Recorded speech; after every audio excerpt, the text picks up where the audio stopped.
Today we're in a remote part of California in the middle of the desert, and we're going to be visiting Camp Iron Mountain, which is the best preserved of Patton's Desert Training Center camps and is located somewhere out there behind us.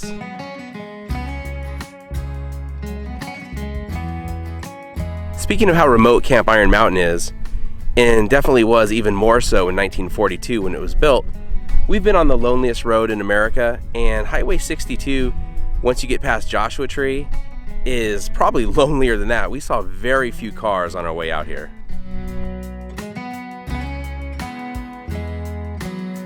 Right off Highway 62, there is a plaque dedicated to the men and women who served at Camp Iron Mountain, and it gives a little bit of the backstory of Camp Iron Mountain. But the actual camp is actually a little bit into the desert here. If you walk over here,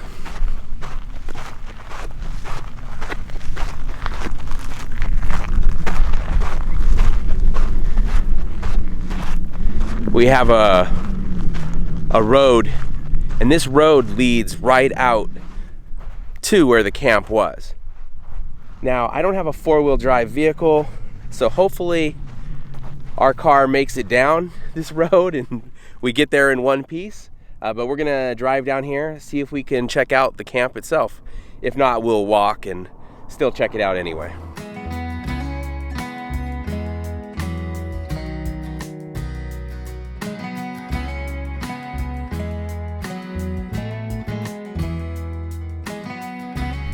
So we've made it to the end of the drivable portion of the road. The road does continue on behind us, but there is a gate here preventing any cars from driving out here and driving over the remnants of Camp Iron Mountain. So we're gonna walk the rest of the way. As far as the road to get out here, we have a standard car. It was passable with the standard car. It did get a little sandy at some points, but nothing too bad. I would definitely not try it if the weather was bad, if there was any rain or anything. I don't think the car would have made it then, but perfect day like today, no issues whatsoever. So we're gonna head through this turnstile gate, a barbed wire fence all around, and it looks like there may have been a sign here at one point, but whatever was here is gone now.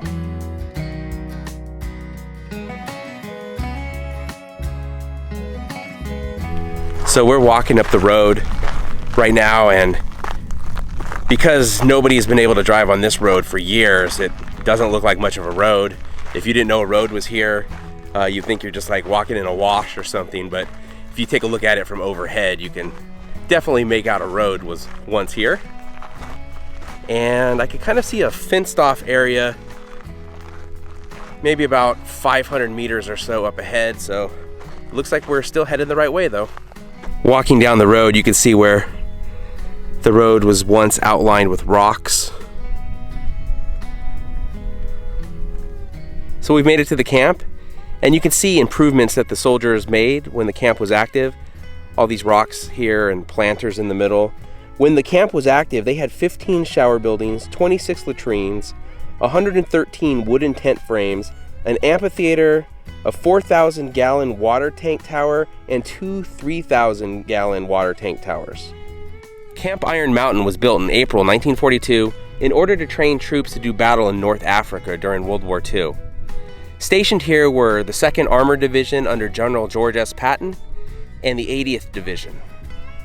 So walking around out here, when you look at this from above, like on Google Maps on a satellite view or drone footage, it's easy to see all the roads out here, but when you're on the ground, the roads aren't quite as obvious as they appear from above. Looks like there's a road right here behind me, barely noticeable out here, but sure enough, this is a major intersection here at Camp Iron Mountain. So let's keep looking around. We're almost to that fenced off area, which is, I believe, is the sand table showing the entire Desert Training Center that was built during World War II, and they put a fence around it to preserve it, so we'll take a look at that. And then there's a few chapels that still remain out here, and we'll see if we could find them. I thought they'd be pretty obvious where they are at, since we're out in the middle of a flat desert, but I'm not seeing anything yet, but we'll keep looking around and see if we can find them.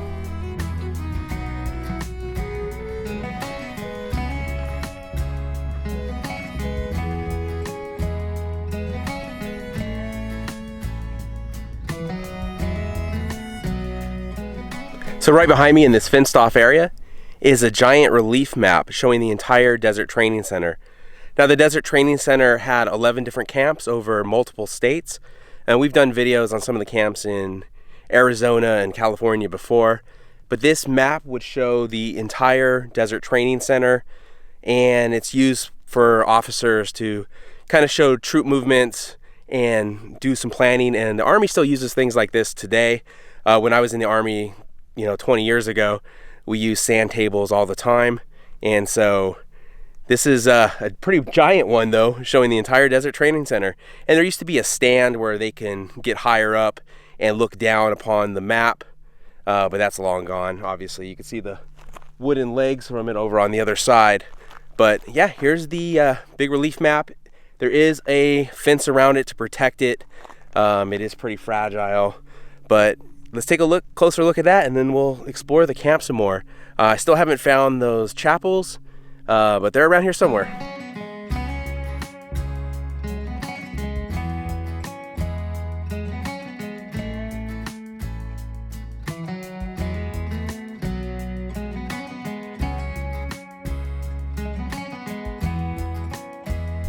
It's pretty cool walking around here.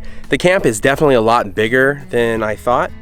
I know that looking at a satellite image, that the Catholic chapel that we're heading to is off in this direction over here, somewhere way out there. But every once in a while you're walking, you're like, man, am I still on the camp? And then you'll come across an area like this here where it's paths. You can see where soldiers built rock line paths, and they're still here after 80 years. And so let's keep heading out towards the chapel. And if you do come out here, just bear in mind, this place is remote. As you can see looking around, there is nothing around out here at all, aside from us right now. But yeah, let's keep headed towards the chapel. We'll take a look at it and see what else we come across on the way out there.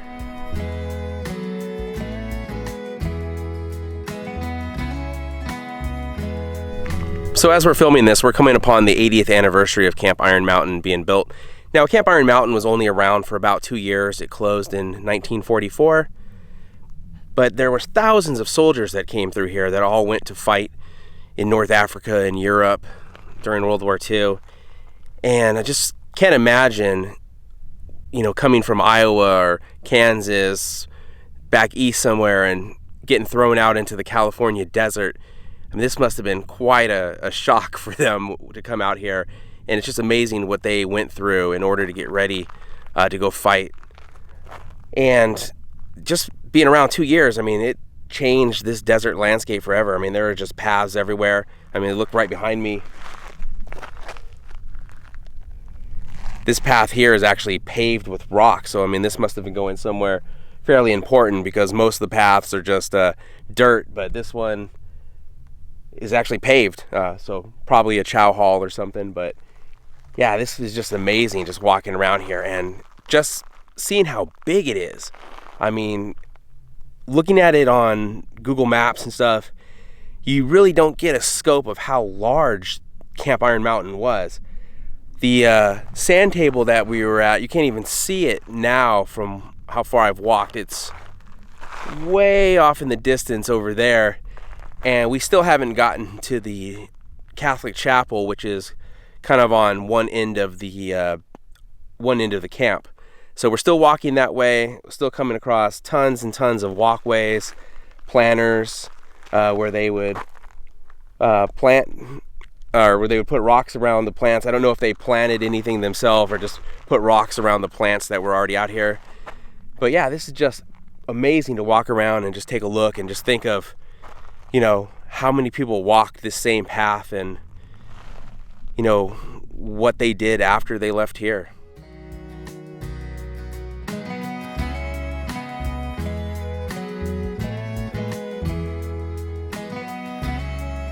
Because most of the buildings were just tents, there isn't much in the way of any remnants of any buildings or anything still out here, aside from the chapels that I mentioned earlier that we still haven't found yet. But occasionally you'll come across some things like some wires down here. I'm not sure how well you can see this, but this wires going through the ground. I'm not sure if that's original to the camp or if that's something that showed up here much later on. There's a few other remnants here and there, mostly just the walkways everywhere, but a few cans and stuff like that. Once again, I don't know if they're original to the camp or if they ended up here much later. Now, it's kind of amazing. I'm a big history buff, big World War II buff, and it's kind of amazing to think you could be standing in the same place that General Patton was once standing, walking around. I mentioned there were 11 Desert Training Center camps. General Patton's headquarters was actually at Camp Young, which we did a video on the General Patton Museum before, and that was pretty close to Camp Young. But I'm sure Patton showed up here to inspect his troops, so we could be standing in a place right now where General Patton once stood, which is pretty cool to think about. Check out this area right here with all these planters.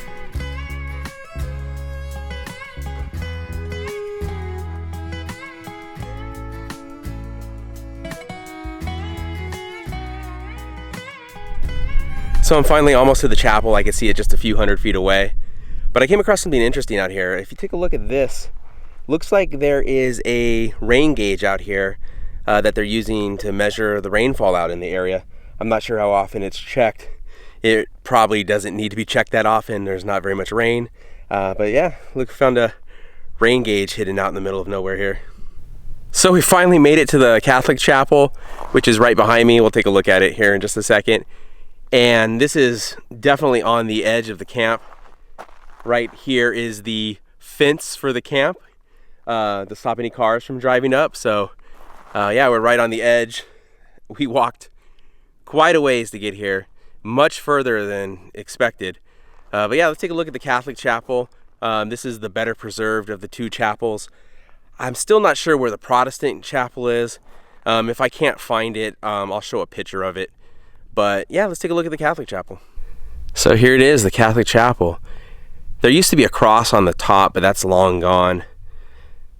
But this is one of the only remaining structures still out here at Camp Iron Mountain. Let's take a closer look.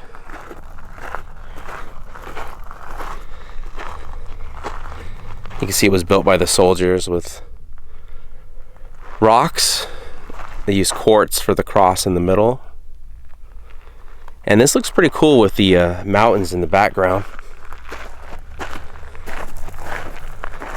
Get a look at it from the side here. Now there's no cemetery or anything out here. I'm not sure if any soldiers actually died at Camp Iron Mountain during World War II. But if they did, they wouldn't have been buried out here. There's no cemetery out here. Here's a look at it from the back.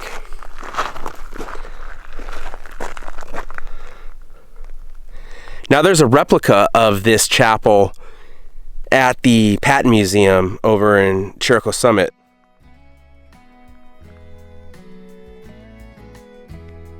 Taking a look at the cement here to see if anyone etched their name in the cement when this was built, but I don't see anything.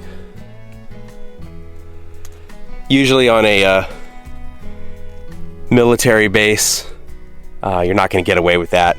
You etch your name in the cement, everybody's going to know who did it.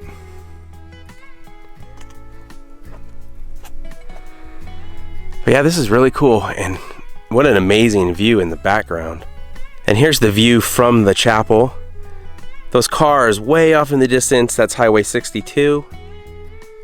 And on the other side of Highway 62 is where Camp Granite was.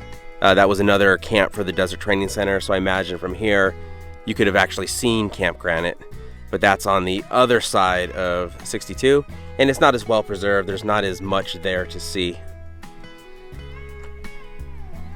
And here's a look back over Camp Iron Mountain. And you can't even see the sand table from here. All right, now that we found the chapel, we're gonna start heading back towards the center of camp, see if there's anything else we could find out here, any other interesting sights to see, and just keep taking a look around, see what else there is.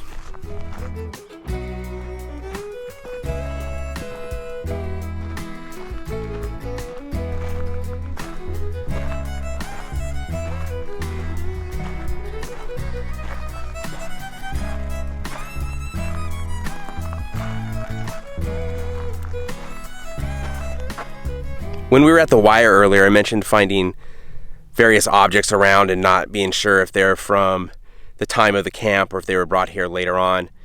Just near here, I found some old rusted nails. And right here, there's an old rusted out metal can.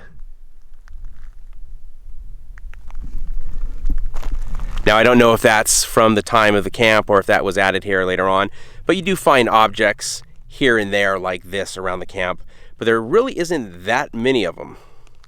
Take a look at this path right behind me. It's amazing that this has been here 80 years out in the middle of the desert, unoccupied, and it still looks like a pretty good path, at least part of it does.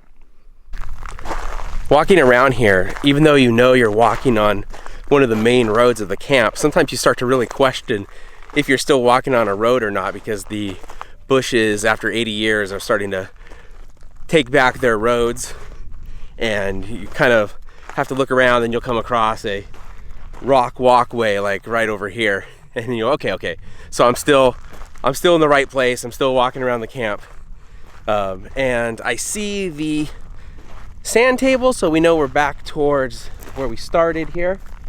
And so let's look around one last time, see what we could find. And our camera batteries are starting to get a little bit low, so we'll have to hurry and see what we can find, I guess. In this area here, there's lots of piles of rocks, and I'm not sure what this would have been, but a lot of rocks piled up here, and it goes off into the distance that way. So walking around exploring, we've had no luck finding the other chapel. We probably should have looked at a map in advance before coming out here to see where it was, but we didn't. So we've had no luck finding it. Here's a picture somebody else took of it. As you can see, it's not as high profile as the Catholic chapel, but it's still pretty cool. It is out here somewhere. I'm just not exactly sure where.